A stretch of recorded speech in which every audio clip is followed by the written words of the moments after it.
البیوع درس نمبر 29 عنوان نمبر 74 ان کان احد العاقدین یقصد بالعقد ارتکاب معصیۃ، اگر متعاقدین میں سے کوئی عقد کے ذریعے گناہ کا ارتکاب کرنا چاہے، یعنی متعاقدین جو خرید و فروخت کر رہے ہیں تو دونوں میں سے ایک کا مقصد اس عقد کی وجہ سے کوئی گناہ ہو، یعنی اس چیز کے ذریعے سے اس کو حاصل کر کے وہ کوئی گناہ کے اندر لگانا چاہتا ہو، کوئی ناجائز چیز بنانا چاہتا ہو، تو اس بیع کا کیا حکم ہے اس کی تفصیل یہاں پر بیان کر رہے ہیں۔ ومنع بعض الفقهاء البيع ان قصد به احد المتعاقدين معصية وعلم الآخر ذلك، فذهب الحنابلة إلى أن البائع إن كان عالما بقصد المشتري فإن البيع حرام وباطل، فلا يثبت ملك المشتري في المبيع ولا ملك البائع في الثمن۔ کہ اگر متعاقدین میں سے ایک معصیت کا قصد کرے اور دوسرے کو اس کا علم ہو جائے تو بعض فقہا نے بیع کو ممنوع کہا ہے، یعنی ان کے ہاں بالکل بیع ہوگی ہی نہیں۔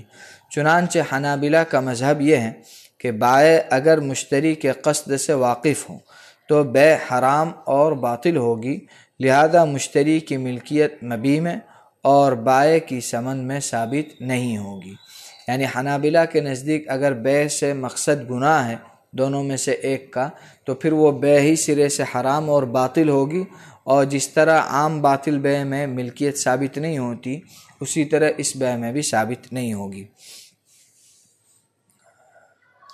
المقنع میں ہے شراب بنانے والے کو شیرہ بیچنا باطل ہے۔ ابن قدامہ اس کے ذیل میں رقم طراز ہیں، اگر بائع مشتری کے قصد سے واقف ہو جائے تو بیع باطل اور حرام ہوگی، علم چاہے اس کے کہنے سے ہو یا اس پر دلالت کرنے والے خاص قرائن سے ہو۔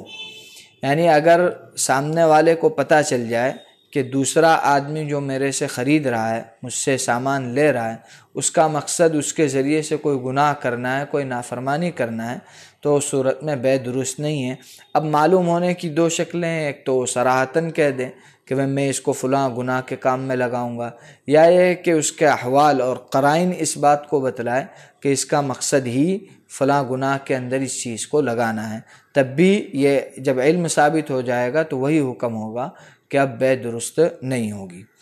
البتہ اگر احتمال ہو، جیسے غیر معلوم الحال شخص خریدے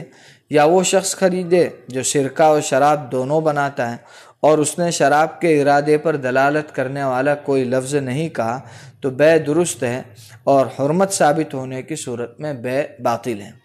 مثال کے طور پہ یعنی صورت مسئلہ یہ ہے کہ ایک آدمی انگور کا شیرہ خریدنے آیا، تو ایک شکل تو یہ ہے کہ وہ صراحتاً کہے کہ مجھے اس سے شراب بنانا ہے، تب تو ظاہر ہو گیا، علم آ گیا کہ مشتری خود کہہ رہا ہے کہ مجھے اس چیز کو معصیت میں لگانا ہے۔ دوسری شکل یہ ہے کہ اس آدمی کا کاروبار ہی شراب کا ہے اور ہمیں معلوم ہے کہ یہ شراب ہی بیچتا ہے اور یہ اس کو شراب بیچنے کے اندر ہی لگائے گا، تب بھی یہ قرائن کے ذریعے سے ہمیں علم ہو گیا کہ یہ آدمی معصیت میں لگائے گا۔ اگر یہ دونوں بات نہیں ہے، جیسے ایک آدمی مجہول الحال ہے، اس کے متعلق کچھ پتہ نہیں کہ وہ کون ہے کیا ہے، اور وہ ایسی ہمارے پاس شیرہ خریدنے آیا، اسی طریقے سے ایک آدمی ہے جو شراب بھی بناتا ہے اور دوسری جائز چیزیں بھی بناتا ہے، سرکہ بھی بناتا ہے، اور اب وہ خریدتے وقت جو ہے کوئی ایسا جملہ یا ایسی کوئی بات نہیں کہہ رہا ہے جس سے اس کا شراب کے اندر استعمال کرنا یقینی ہو، مطلق ایسی کہہ رہا ہے کہ مجھے شیرہ دے دو، تو وہاں دونوں احتمال ہے کہ وہ اس کو لگائے گا گناہ کے کام میں یا ہو سکتا ہے نہ بھی لگائے، تو ایسے موقع پر بیع درست ہوتی ہے۔ جہاں یقینی طور پر معلوم ہو جائے، چاہے صراحت سے چاہے قرائن حال سے، تو وہاں پر حنابلہ کے نزدیک بیع باطل ہوتی ہے۔ مالکیہ کی عبارات سے ظاہر ہوتا ہے کہ بیع حرام ہے لیکن منعقد ہو جائے گی، یعنی حنابلہ کے نزدیک تو بیع ہی منعقد نہیں ہوتی تھی، ملکیت ہی ثابت نہیں ہوتی تھی۔ مالکیہ کے یہاں اگرچہ بیع حرام ہے، جائز نہیں ہے، گناہ ہوگا، لیکن نفس بیع منعقد ہو جائے گی، خریدنے والا اس چیز کا مالک ہو جائے گا، بیچنے والا اس کے جو روپیے اس کو حاصل ہوئے، جو ثمن حاصل ہوا، اس کا وہ مالک بن جائے گا۔ زرقانی لکھتے ہیں آلات حرب جیسے ہتھیار، گھوڑے یا زین اور لڑائی پر قوت دینے والی تمام چیزیں حربیوں کو بیچنا ممنوع ہے۔ اسی طرح گرجا بنانے والے کو گھر، صلیب بنانے والے کو لکڑی، شراب بنانے والے کو انگور، ناقوس بنانے والے کو تانبا بیچنا ممنوع ہے۔ اسی طرح ہر وہ چیز بیچنا ممنوع ہے جس سے مشتری کے ناجائز عمل کا ارادہ معلوم ہو، جیسے باندی، فسادی اور بغیرت لوگوں کو بیچنا جو اسے حرام کھلائے، اور غلام ایسے شخص کو بیچنا جس کے فساد کا علم ہو۔ دردیر رحمۃ اللہ علیہ لکھتے ہیں کہ قرآن یا اس کا کوئی جز اور کتب حدیث کسی کتابی کافر یا دیگر کافر کو بیچنا ممنوع ہے، اور مشہور قول میں ممنوع ہونے کے باوجود بیع صحیح ہے۔ ساوی رحمۃ اللہ علیہ اس کے تحت لکھتے ہیں کہ وہ چیز بیچنا ممنوع ہے جس سے مشتری کے ناجائز عمل کا ارادہ معلوم ہو، جیسے غلام باندی، فسادی لوگوں کو بیچنا، یا گرجا یا شراب خانہ بنانے کے لیے زمین، یا صلیب بنانے والے کو لکڑی، یا شراب بیچنے والے کو انگور بیچنا۔ 3 عبارتیں مالکیہ کی بتلائی ہیں، ان سب کا خلاصہ یہی ہے کہ جس چیز کے ذریعے سے معصیت کا کام ہو سکتا ہو، جیسے لکڑی کے ذریعے صلیب بنائی جائے، اور مکان خرید کر اس کو گرجا گھر بنائے، یا اور کوئی آتش کدہ، بت کدہ بنائے، یا انگور خرید کر شراب بنائے، تو ایسے تمام موقعوں پر یہ بیع جو ہے وہ حرام ہوگی، صحیح نہیں ہوگی، بیع جائز نہیں ہے۔ البتہ ان کے مشہور قول میں ممنوع ہونے کے باوجود بیع صحیح ہو جاتی ہے۔ تو حنابلہ کا مسلک ہوا کہ بیع صحیح ہی نہیں ہوگی، حرام بھی ہوگی اور باطل بھی ہوگی۔ مالکیہ کے یہاں بیع حرام ہوگی، البتہ منعقد ہو جائے گی، یعنی ملکیت ثابت ہو جائے گی۔ شافعیہ کے یہاں اگر اسے علم ہو تو بیع مکروہ ہے، البتہ منعقد ہو جائے گی۔ یعنی شافعیہ کے یہاں حرمت کا درجہ نہیں ہے، اس سے کم ہے، مکروہ ہے، اور ان کے یہاں بیع منعقد ہو جائے گی، بیع صحیح ہو جائے گی، وہ آدمی اس کا مالک بن جائے گا۔ آگے اس کا حوالہ نقل کر رہے ہیں۔ امام شافعی رحمۃ اللہ علیہ تحریر کرتے ہیں کہ اصل ضابطہ یہ ہے کہ جو عقد ظاہراً صحیح ہے، میں اسے تہمت اور متعاقدین کے معمول کی وجہ سے باطل نہیں کرتا ہوں، اور ظاہر کی صحت کی بنا پر جائز قرار دیتا ہوں۔ مطلب یہ ہے کہ جب جو چیز کی بیع کی جا رہی ہے اس میں اگر کوئی غلط نہیں ہے، وہ دونوں جو ہے معاملے صحیح ہیں، مبیع اور ثمن دونوں برابر ہیں، تو صرف ان کی اندرونی ایک نیت کی وجہ سے میں اس معاملے کو ناجائز قرار نہیں دیتا، اور اس میں گویا یا تو ان کی نیت ہے یا پھر ان کے اوپر تہمت ہے، الزام ہے کہ وہ ایسا کرنا چاہتے ہیں، ان پر تہمت لگ رہی، تو اس تہمت کی وجہ سے یا ان کی نیت کی وجہ سے میں عقد کو فاسد نہیں قرار دیتا،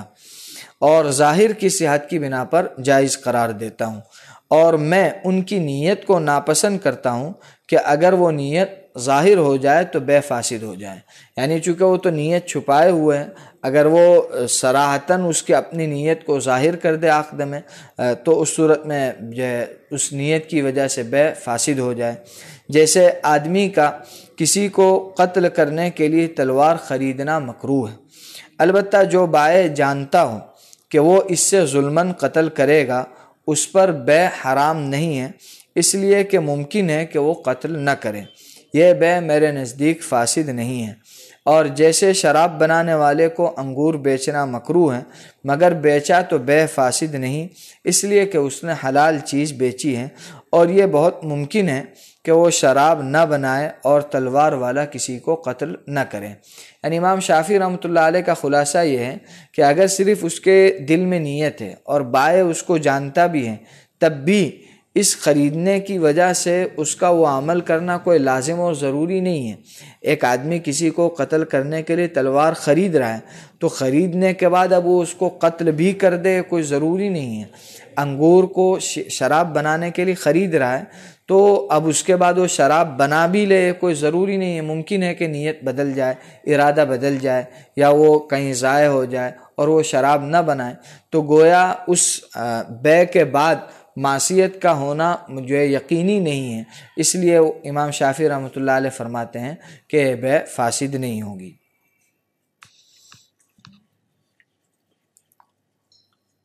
البتہ حنفیہ کے متون سے ظاہر ہوتا ہے کہ ان کے یہاں شے سے معصیت بعینہ قائم ہونے نہ ہونے میں فرق ہے۔ جس چیز سے معصیت بعینہ ہی قائم ہو اس کی بے مکروہ ہے، جیسے اہل فتنہ کو ہتھیار بیچنا، لواطت کرنے والے کو امرد غلام بیچنا، اور جس سے معصیت بعینہ ہی قائم نہ ہو بلکہ اس میں مشتری کے عمل کی ضرورت ہو تو اس کی بے جائز ہے، جیسے شراب بنانے والے کو شیرہ بیچنا، گرجا بنانے والے کو زمین بیچنا۔ اس ضابطے کی شرح میں فقہا کی عبارات مختلف ہیں۔ حنفیہ کے یہاں ضابطہ یہ ہے، اس کا خلاصہ یہ ہے کہ دیکھا جائے گا کہ جس چیز کی بے ہو رہی ہے اگر معصیت کا تعلق عین اسی چیز سے ہے، یعنی جو خریدنے والا خرید رہا ہے وہ لینے کے بعد اس میں کوئی تبدیلی نہیں کرے گا، اس میں کوئی تصرف نہیں کرے گا، ڈائریکٹ اسے گناہ کے کام میں استعمال کر دے گا، تب تو اس صورت میں گویا معصیت اس سے بعینہ ہی قائم ہے اور اس چیز کا بیچنا درست نہیں ہے۔ جیسے اہل فتنہ کو ہتھیار بیچنا، تلوار بیچنا، اب وہ اہل فتنہ ہے تو پتہ ہی ہے کہ وہ اس کو غلط کام میں استعمال کریں گے، اور یہاں وہ چیز لے کر اس میں کوئی رد و بدل کرنے کی یا اس کو بنانے کی کوئی ضرورت نہیں ہے، ڈائریکٹ وہ چیز جو ہے وہ گناہ کے کام میں استعمال ہو رہی ہے، تو معصیت یہاں بعینہ ہی قائم ہوئی تو یہ درست نہیں ہے، جائز نہیں ہے۔ دوسری قسم ہے کہ ایسی چیز بیچ رہا ہے کہ براہ راست اس سے معصیت اور گناہ کا کام جڑا ہوا نہیں ہے، بلکہ گناہ کے لیے اس میں کچھ اور چیز ملانی پڑے گی، کوئی اور چیز شامل کرنی پڑے گی۔ جیسے انگور بیچ رہے ہیں شراب بیچنے والے کو، تو انگور خود شراب نہیں ہے، اور شراب بیچنے والا سیدھا اس انگور کو شراب کے طور پہ استعمال نہیں کرے گا، سیدھا وہ شراب نہیں ہے، بلکہ اس کو مستقل عمل کر کے شراب بنانا پڑے گا، اس میں تصرف کرنا پڑے گا، اس کا جو کام ہے، اس کا جو طریقہ ہے، اس طریقے کے مطابق بنانا پڑے گا۔ اسی طرح کسی ظالم آدمی کو لوہا بیچنا، ہتھیار نہیں، ایسے ہی لوہا، تو اب براہ راست لوہا جو ہے وہ تو اس کام میں استعمال نہیں ہو رہا ہے، اب اس کے ذریعے سے اگر تلوار وغیرہ بنانا ہے تو یہ مستقل اس کا عمل ہوگا، تو یہ ایسی چیز ہوئی کہ اس کے ذریعے سے معصیت براہ راست قائم نہیں ہے، گناہ براہ راست قائم نہیں ہے۔ تو حنفیہ کے ہاں دونوں میں فرق ہے، پہلی شکل درست نہیں ہے، دوسری شکل درست ہے۔ آگے اس کی مزید شرح کر رہے ہیں اس ضابطے کی۔ حضرت شیخ الاسلام دامت برکاتہم کے والد ماجد حضرت مفتی محمد شفیع صاحب رحمۃ اللہ علیہ نے اس پر تفصیل سے کلام کیا ہے کہ اعانت علی المعصیت کی کیا صورتیں ہیں، اس کا کیا حکم ہے، کتنی شکلیں اس کی بنتی ہیں اور کس کا کیا حکم ہے، آگے اس کو حضرت ذکر کر رہے ہیں۔ اس عنوان پر میرے والد علامہ شیخ مفتی محمد شفیع صاحب رحمۃ اللہ علیہ نے ایک مستقل رسالہ تالیف فرمایا ہے، اس میں فقہائے حنفیہ کی عبارات کو جمع کیا ہے، میں اس کا خلاصہ نقل کرتا ہوں، اور اس میں بہت سے فوائد ہونے کی وجہ سے طوالت کے باوجود اس کی عبارت نقل کرتا ہوں۔ یعنی انہوں نے جو خلاصہ لکھا ہے بعینہ ہی اس کو ذکر کر رہے ہیں، حالانکہ تھوڑا لمبا ہے، لیکن چونکہ بات اس کے ذریعے سے مکمل واضح ہو جائے گی اور پورے طور پر اس کی تشریح سامنے آئے گی، اس لیے حضرت اس کو مکمل ذکر کر رہے ہیں۔ آگے جو کلام ہے وہ مفتی محمد شفیع صاحب رحمۃ اللہ علیہ کا ہے۔ بندے کو اللہ کے فضل و کرم سے دونوں میں جو فرق سمجھ میں آیا وہ یہ ہے کہ جس کے عین سے معصیت قائم ہو، اس سے مراد وہ صورت ہے جس میں اعانت کرنے والے کا فعل ہی معصیت ہو اور فاعل مختار کے فعل کے باوجود اس سے عمل کی نسبت ختم نہ ہو۔ یعنی جو اعانت کر رہا ہے، جو مدد کر رہا ہے، جس کا تعاون ہے، تو تعاون کرنے والے کا عمل ہی گناہ بن جائے، تب وہ یہ کہا جائے گا کہ بھئی یہ گناہ کے کام میں مدد ہے، اور جو آئندہ کام کرنے والا ہے اس کے ذریعے سے گناہ کا، وہ جو بھی گناہ کا کام کرے اس کا تعلق اور اس کی نسبت اصل جو پہلے دینے والا ہے اس سے جڑی رہے، اس سے وہ ٹوٹے نہیں، تو اس صورت میں یہ ممنوع ہوگا، اور یہ اس شکل میں شامل ہوگا کہ اس کے عین سے معصیت قائم ہے۔ تو عین سے معصیت قائم ہونے کا مطلب یہ ہے کہ اعانت کرنے والا کا جو فعل ہے، اس کا جو عمل ہے، وہ خود ہی معصیت ہو۔ آگے اس کو مزید سمجھا رہے ہیں۔ اس کی 3 صورتیں۔ پہلی صورت یہ کہ اس کا معصیت پر اعانت کا قصد ہو، یعنی خود کا گناہ کے اوپر مدد کرنے کا ارادہ ہی ہے۔ لہذا جو شخص شراب بنانے کے قصد سے شیرہ بیچے یا امرت کو اس کے ساتھ گناہ کی نیت سے بیچے تو وہ اس نیت و قصد کی وجہ سے نفس بے سے گنہگار ہوگا۔ اسی طرح کوئی شراب بیچنے کے لیے گھر کرائے پر دے تو اس نیت کی وجہ سے فاعل مختار کے فعل سے قطع نظر کرتے ہوئے نفس اجارہ ہی سے معصیت قائم ہے، جیسا کہ اشباہ اور رد المحتار باب الحظر میں مصرح ہے اور صراحت سے بیان کیا گیا ہے۔ یعنی پہلی شکل یہ ہے کہ جو بیچ رہا ہے، جو سامان دے رہا ہے، اس سامان دینے والے کی ہی نیت اور ارادہ ہے کہ اس کو گناہ میں استعمال کیا جائے۔ انگور بیچنے والا آدمی بیچے ہی اس نیت سے کہ اس کے ذریعے سے شراب جو بنائی جائے، شراب بیچی جائے، تو ظاہر ہے کہ یہ تو اس کی نیت اور قصد ہی گناہ کی ہے اور معصیت کی ہے، لہذا یہ گناہ کے کام میں شامل ہوگا اور شریک ہوگا اور یہ بے جائز نہیں ہوگی۔ اسی طرح کرائے والی مثال دی کہ شراب بیچنے کی نیت سے ہی کرائے پر دے، کرائے پر دینے والے آدمی کا مقصد ہی یہ ہو کہ اس گھر میں شراب کی دکان لگائی جائے، شراب بیچا جائے، شراب کا کاروبار کیا جائے، تو ظاہر ہے کہ اس کی نیت کے ساتھ گناہ قائم ہے، لہذا یہ پہلی شکل ہوئی اعانت کی۔ دوسری صورت یہ ہے کہ صلب عقد میں، عقد کے اندر معصیت کی تصریح ہو، جیسے کوئی یہ کہے کہ یہ شیرہ انگور شراب بنانے کے لیے مجھے بیچ دے، اور وہ کہے میں نے بیچ دیا، یا مجھے شراب بیچنے کے لیے گھر اجرت پر دے، وہ کہے میں نے دے دیا۔ اس تصریح کی وجہ سے اس سے قطع نظر کہ وہ شراب بعد میں بنائے گا یا بیچے گا، نفس عقد ہی معصیت کو شامل ہے۔ یعنی دوسری شکل یہ ہے کہ خریدنے والا آدمی عقد کے دوران، عقد کے وقت ہی اپنی گناہ والی نیت کو ظاہر کرے کہ میں مجھے اس گناہ کے کام کے لیے یہ چیز دو۔ مکان خریدنے والا آ کر کے کہے کہ مجھے آتش کدہ بت کدہ بنانے کے لیے یہ مکان دو، یا انگور خریدنے والا آ کر کے کہے کہ مجھے شراب بنانے کے لیے یہ انگور دو، تو ظاہر ہے کہ جب وہ صراحت کر دیا تو اس کے عین فعل کے ساتھ اور عین عمل کے ساتھ معصیت قائم ہو گئی، لہذا یہ بھی درست نہیں۔ اب وہ بعد میں بنائے گا نہیں بنائے گا، بیچے گا نہیں بیچے گا، وہ بات کی بات ہے، یہاں چونکہ اس کی طرف سے صراحت آ گئی ہے، لہذا وہ جو کرے گا اس سے قطع نظر یہاں نفس عمل ہی معصیت شمار ہوگا۔ آگے اس کی وضاحت کر رہے ہیں، سرخسی رحمۃ اللہ علیہ کی مبسوط میں باب الاجارات کے اندر ہیں کہ اگر ذمہ شراب بیچنے کے لیے مسلمان سے مکان اجرت پر لے، شراب بیچنے کے لیے یعنی اس کی صراحت کے ساتھ مکان اجرت پر لے تو معصیت ہونے کی وجہ سے درست نہیں، لہذا صاحبین کے نزدیک عقد منعقد نہیں ہوگا، نہ اجرت کا حقدار ہوگا، جبکہ امام ابو حنیفہ رحمۃ اللہ علیہ کے نزدیک درست ہے، اور امام شافعی رحمۃ اللہ علیہ بھی عقد کو جائز کہتے ہیں، اس لیے کہ عقد تو گھر کی منفعت پر ہوا ہے اور اس میں شراب بیچنا متعین نہیں ہے، کیونکہ اسے کچھ اور بیچنے کا بھی حق ہے، اس لیے عقد درست ہے۔ ہم یہ جواب دیتے ہیں کہ ان کے مقصد کی صراحت کر دینے سے کوئی اور چیز مراد لینے کی گنجائش باقی نہیں رہتی ہے، اور ان کا صراحت کردہ عمل معصیت ہے۔ میں کہتا ہوں امام ابو حنیفہ رحمۃ اللہ علیہ کے قول جائز ہے سے اس فعل کا گناہ نہ ہونا لازم نہیں آتا ہے، بلکہ اس سے مراد صرف عقد کا صحیح ہونا ہے، جیسا کہ الاصل کی عبارت میں اجرت کی صراحت ہے۔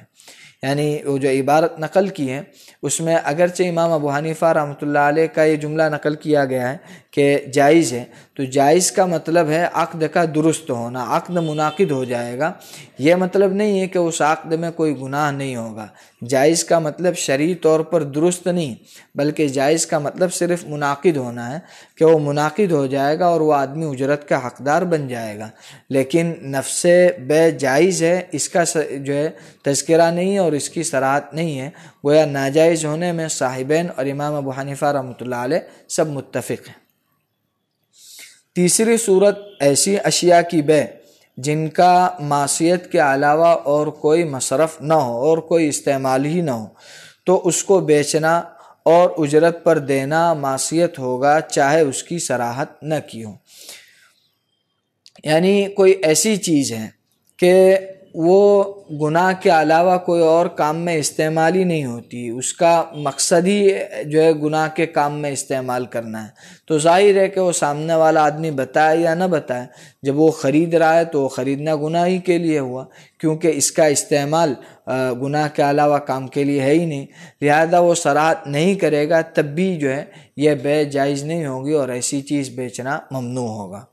ان تمام صورتوں میں معصیت اس عقد کے عین کے ساتھ قائم ہے اور متعاقدین نفس عقد سے گنہگار ہوں گے، چاہے بعد میں گناہ میں استعمال ہو یا نہ ہو، چاہے اسی حالت پر استعمال ہو یا اس میں کوئی عمل کرنے کے بعد ہو۔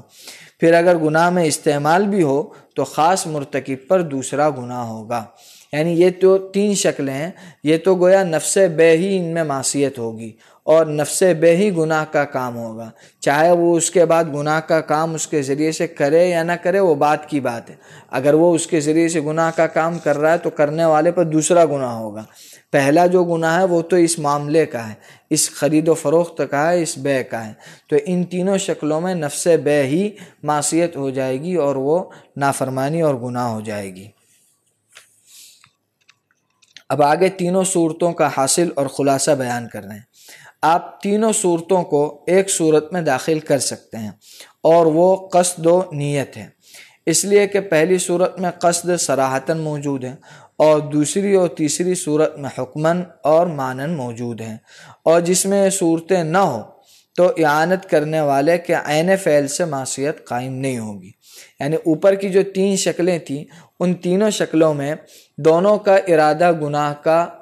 پایا جا رہا ہے، دونوں کے دل میں جو قصد اور نیت ہے وہ گناہ کا ہے۔ پہلے والے میں تو بائع خود اس نیت سے دے رہا ہے، جیسا کہ پہلی شکل آئی تھی کہ انگور بیچنے والا خود شراب کی نیت سے دے، تو ظاہر ہے کہ اس میں تو اس کا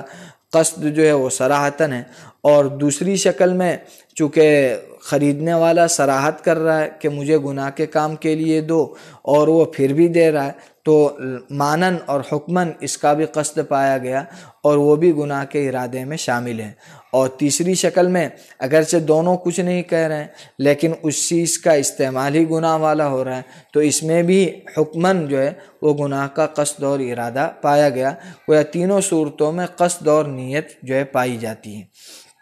اور جس میں صورتیں نہ ہوں تو اعانت کرنے والے کے عین فعل سے، اس کے عمل سے معصیت قائم نہیں ہوگی۔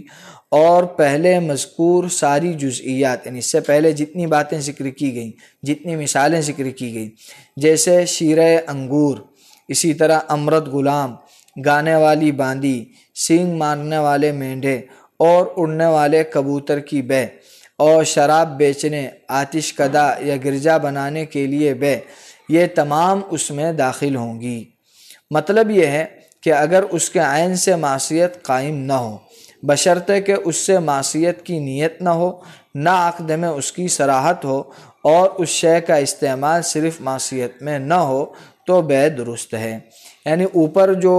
مثالیں دی گئی تھی شراب والی اور اسی طرح گرجا بنانے والی اور امرد والی، ان مثالوں کے اندر اگر بائع کو اس کا علم نہیں ہے اور جو لینے آیا ہے وہ بھی صراحت نہیں کر رہا ہے اور وہ بتا بھی نہیں رہا ہے، اور اس چیز کا استعمال صرف گناہ کے اندر نہیں ہے بلکہ جائز طریقے سے بھی استعمال ہوتا ہے، تو یہاں اس خرید و فروخت پر کوئی گناہ نہیں ہوگا، یہ تعاون کے اندر نہیں آئے گا اور یہ معصیت نہیں بنے گا۔ اس اصول سے معصیت پر حقیقی اعانت کی ساری جزیات کا حکم واضح ہو گیا۔ آگے ایک اور تفصیل بتا رہے ہیں، تسبب، معصیت کا سبب بننا۔ یہاں اعانت سے ملتی جلتی ایک اور چیز ہے، اس کو تسبب کہتے ہیں۔ معصیت کا سبب بننا بھی حرمت و کراہت سے خالی نہیں۔ اس کا ضابطہ جو اللہ سبحانہ و تعالی نے اپنے فضل سے سمجھایا یہ ہے کہ از روح نص قرآنی معصیت پر اعانت حرام ہے۔ اللہ تعالیٰ کا ارشاد ہے وَلَا تَعَاوَنُوا عَلَى الْإِثْمِ وَالْعُدْوَانِ کہ گناہ اور زیادتی میں ایک دوسرے کی مدد مت کرو۔ اسی طرح ارشاد باری ہے فَلَنْ أَكُونَ ظَهِيرًا لِلْمُجْرِمِينَ کہ میں ہرگز مجرموں کا مددگار نہیں بنوں گا۔ البتہ حقیقی اعانت وہ ہے جس میں معین یعنی اعانت کرنے والے کے عین فعل سے معصیت قائم ہو اور یہ اسی وقت متحقق ہوگا جب کہ اعانت کی نیت ہو یا اس کی صراحت ہو یا اس چیز کا استعمال اس میں متعین ہو اور غیر معصیت کا احتمال نہ ہو۔ یہ گویا خلاصے کے طور پر ہم سمجھ سکتے ہیں کہ اعانت کی نیت کی 3 شکلیں ہیں، یعنی اعانت کرنے والے کے عمل سے معصیت قائم ہونے کی 3 صورتیں ہیں کہ خود نیت ہو دینے والے کی، دوسرا یہ کہ عقد میں صراحت ہو، اور تیسرا یہ ہے کہ وہ چیز گناہ کے علاوہ اور کوئی کام میں استعمال نہ ہوتی ہو۔ یہ 3 باتیں پائی جائے گی تو دینے والے کو سمجھا جائے گا کہ یہ بھی اس گناہ میں شریک ہے اور یہ تعاون کر رہا ہے، یہ معین ہے۔ اور جس میں معصیت عین سے قائم نہ ہو وہ حقیقی اعانت نہیں ہے بلکہ تسبب ہے، اور بعض نے اس پر صورتاً اعانت ہونے کی وجہ سے مجازاً اعانت کا اطلاق کر دیا ہے، جیسا کہ سیر کبیر میں گزرا۔ یعنی وہ تینوں باتیں نہ پائی جائیں تو اعانت نہیں کہیں گے، پھر بھی اگر اس میں کوئی گناہ کی بات ہے 3 شکلوں کے علاوہ تو اب اس کو سبب بننا کہہ سکتے ہیں، تسبب کہہ سکتے ہیں، وہ اعانت نہیں ہے، اور اس پر اعانت کا لفظ جو بولا جاتا ہے وہ مجازاً ہے۔ سبب اگر معصیت کے لیے محرک و جالب ہو تو یہ بھی اعانت علی المعصیت کی طرح نص قرآنی سے حرام ہے۔ اللہ تعالیٰ کا ارشاد ہے، اللہ کے سوا وہ جن کی عبادت کرتے ہیں اسے برا بھلا نہ کہو۔ اسی طرح ارشاد ہے، تم نزاکت کے ساتھ بات نہ کیا کرو۔ دوسری جگہ ہے، تم بناؤ سنگار دکھلاتی نہ پھرو۔ اور اگر محرک و جالب نہ ہو بلکہ صرف اس تک پہنچانے والا ہو اور سبب قریب ہو کہ اس سے معصیت وجود میں آنے کے لیے فاعل کے نئے فعل کی ضرورت نہیں، جیسے اہل فتنہ کو ہتھیار بیچنا، امرد کو اس کے ساتھ گناہ کرنے والے سے فروخت کرنا، اس کو بیچنا، شراب بیچنے والے، گرجا یا آتش کدہ وغیرہ بنانے والے کو گھر اجرت پر دینا، یہ سب مکروہ تحریمی ہے، بشرطے کہ بائع یا موجر کو زبان سے صراحت کیے بغیر اس کا علم ہو۔ اگر علم نہ ہو تو معذور شمار ہوگا، اور اگر علم کے ساتھ صراحت بھی ہو تو یہ حرام اعانت میں داخل ہوگا۔ یہ خلاصہ یہ ہے کہ اگر کوئی آدمی گناہ کا سبب بن رہا ہے، اعانت نہیں، اعانت کی 3 شکلیں تو پہلے آ گئی، اس کے علاوہ اگر کوئی شکل ہے تو وہ سبب کی ہے۔ سبب کے متعلق ضابطہ یہ بتا رہے ہیں کہ وہ سبب ایسا ہے جو گناہ پر ابھارنے والا ہے، اس کا محرک ہے، جالب ہے، اس کی طرف کھینچ کر لے کے جانے والا ہے، تو وہ سبب بھی ممنوع ہوگا۔ جیسا اللہ تعالیٰ نے عورتوں کو حکم دیا کہ تم بناؤ سنگار دکھلاتی نہ پھرو، کیونکہ یہ عمل جو ہے وہ مردوں کو گناہ کی طرف ابھارنے والا اور محرک ہے، لہذا ان کا یہ عمل سبب معصیت بننے کی وجہ سے یہ بھی معصیت ہو گیا۔ اور اگر سبب ایسا ہے کہ وہ خود گناہ کو ابھارنے والا اور اس کا محرک تو نہیں ہے لیکن سبب قریب ہے، سبب قریب اس طرح ہے کہ اس کو براہ راست گناہ میں استعمال کیا جا سکتا ہے، گناہ میں استعمال کرنے کے لیے اس میں کوئی عمل کرنے کی، کوئی تصرف کرنے کی، کوئی ہیرا پھیری کرنے کی ضرورت نہیں پڑتی ہے، تو یہ سبب قریب ہے، یہ سبب قریب ہے۔ اور اگر اس کا علم ہو جائے بیچنے والے کو کہ سامنے والا لے رہا ہے اس لیے، تب یہ بھی مکروہ تحریمی ہوگا، اور یہ اگرچہ اعانت نہیں ہے سابقہ 3 شکلوں میں نہ ہونے کی وجہ سے، لیکن سبب قریب ہے معصیت کا، اس لیے یہ بھی معصیت ہوگا، جبکہ اس نے عقد میں صراحت نہ کی ہو گناہ کی۔ اور اگر خریدنے والا صراحت ہی کر دے تو پھر یہ سابقہ جو اعانت کی شکلیں ہیں وہ نص قطعی کی وجہ سے وہ اس میں حرام ہو جائے گا۔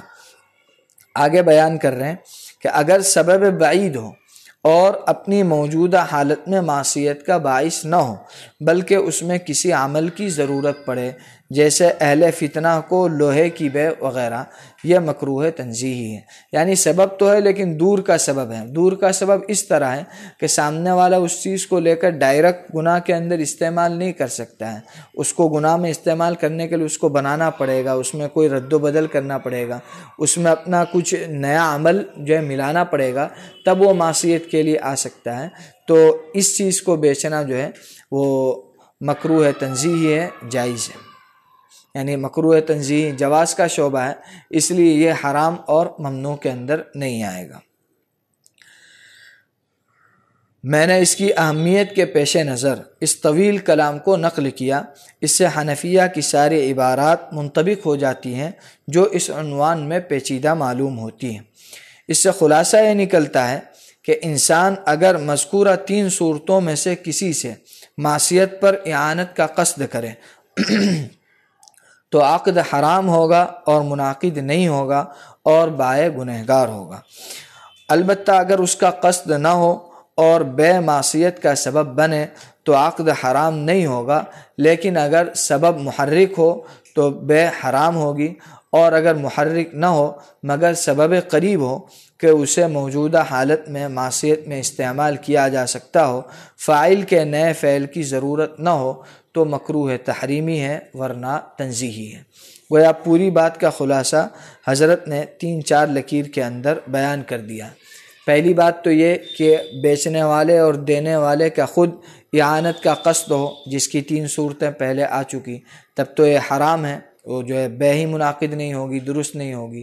دوسری شکل یہ کہ اعانت نہیں ہے لیکن سبب ہے، اور سبب محرک ہے جو اس کی طرف کھینچ کر لانے والا، ابھارنے والا ہے، وہ بھی حرام ہے، اس میں بھی کوئی گنجائش نہیں ہے۔